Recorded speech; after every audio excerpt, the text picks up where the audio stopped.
ഇപ്പോൾ കുറേ കാലം നമ്മൾ സെയിം പാപം ഇങ്ങനെ ചെയ്യുകയാണെങ്കിൽ അത് തഴക്കമായിട്ട് മാറുന്നു, ദുർഗമമായ കോട്ടയായിട്ട് മാറുന്നു. അപ്പോൾ വളരെ വലിയൊരു ഡെലിവറൻസ് ആവശ്യമുണ്ട്, വിടുതൽ ആവശ്യമുണ്ട്.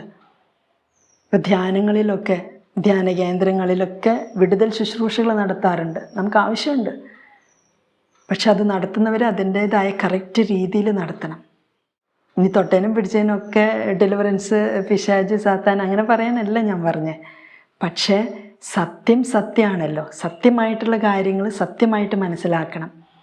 അതിൽ വെള്ളം ചേർക്കാതെ, മായം ചേർക്കാതെ സത്യമായിട്ടുള്ള കാര്യങ്ങൾ നമ്മൾ സത്യമായി മനസ്സിലാക്കിയിരിക്കണം. സത്യബോധ്യങ്ങൾ നമുക്ക് വേണം. കഴിഞ്ഞ ദിവസം ഒരു വീഡിയോയിൽ കണ്ടു, പരിശുദ്ധ കത്തോലിക്ക സഭ നമുക്ക് പ്രൊട്ടക്ഷൻ്റെ പല കാര്യങ്ങളും തരുന്നുണ്ട്. ഹന്നാം വെള്ളം എല്ലാ ദിവസവും ഉപയോഗിക്കണം, ഹോളി വാട്ടർ. വല്ല കാര്യങ്ങളും റോങ് ആയിട്ട് പോകുമ്പോൾ മാത്രമല്ല, ഡെയിലി ബേസിസിൽ ഹന്നാം വെള്ളം ഉപയോഗിക്കണം, ഹോളി വാട്ടർ. നമുക്ക് പ്രൊട്ടക്ഷൻ കിട്ടും. പുരോഹിതൻ വെഞ്ചരിച്ച ഹന്നാൻ വെള്ളം, ഹോളി വാട്ടർ. പിന്നെ വെഞ്ചരിച്ച ഉപ്പൊക്കെ ഭക്ഷണം പാകം ചെയ്യാനായിട്ട് ഉപയോഗിക്കുന്നത് നല്ലതാണ്. നമ്മുടെ കിണറ്റിലും വാട്ടർ ടാങ്കിലൊക്കെ കുറച്ച് ഫ്രഷ് ആയിട്ടുള്ള ഹന്നാൻ വെള്ളം ഒഴിക്കുന്നത് നല്ലതാണ്. വീടുകളിലെ കുട്ടികളൊക്കെ ബ്ലെസ് ചെയ്ത് വിടുമ്പോൾ മാതാപിതാക്കൾ ഹന്നാൻ വെള്ളം കുറച്ചെടുത്ത് നെറ്റിയിൽ കുരിശ് വരച്ച് മക്കളെ ബ്ലെസ് ചെയ്യാം.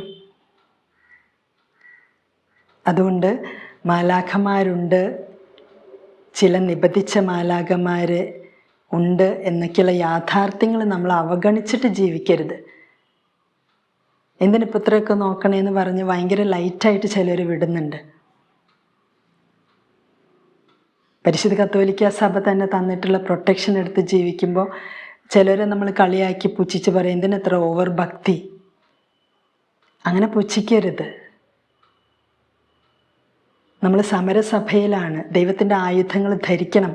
യുദ്ധക്കളത്തിൽ നിൽക്കുമ്പോൾ വെറുതെ ഇങ്ങനെ നിൽക്കരുത്, അതിൻ്റെ സന്നാഹങ്ങളോടുകൂടെ വേണം നിൽക്കാനായിട്ട്. നുണകൾ സത്യമാണെന്ന് വിചാരിച്ചാൽ സത്യമാവില്ല. നുണയാണ്, നുണയാണ്, വ്യാജം വ്യാജമാണ്, സത്യം സത്യമാണ്. അതുകൊണ്ട് നമ്മുടെ ഉള്ളിൽ എന്തെങ്കിലും തെറ്റായ ബോധ്യങ്ങളുണ്ടെങ്കിൽ അതെടുത്ത് കളയണം. ഹോളി ബൈബിളും CCC ഒക്കെ കൂടുതൽ പഠിക്കാനായിട്ട് സമയം മാറ്റിവെക്കണം. സത്യബോധ്യങ്ങൾ നമ്മുടെ ഉള്ളിലേക്ക് കയറണ്ടേ. ചെറുപ്പത്തിൽ പഠിച്ച കാറ്റഗറീസൊക്കെ ചിലപ്പോൾ നമ്മൾ മറന്നിട്ടുണ്ടാവും. അപ്പോൾ സത്യബോധ്യങ്ങളിൽ സജീവമായിട്ട് ജീവിക്കാനായിട്ട് നമുക്ക് സാധിക്കട്ടെ. കൂദാശ ജീവിതം വളരെ വളരെ ഇമ്പോർട്ടൻ്റ് ആണ്.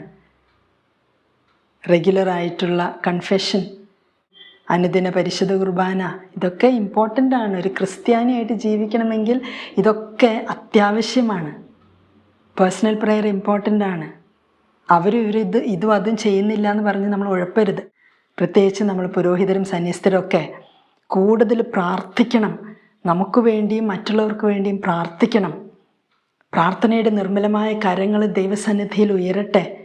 പ്രാർത്ഥന, ഉപവാസം, പെനൻസ്, മോർട്ടിഫിക്കേഷൻ,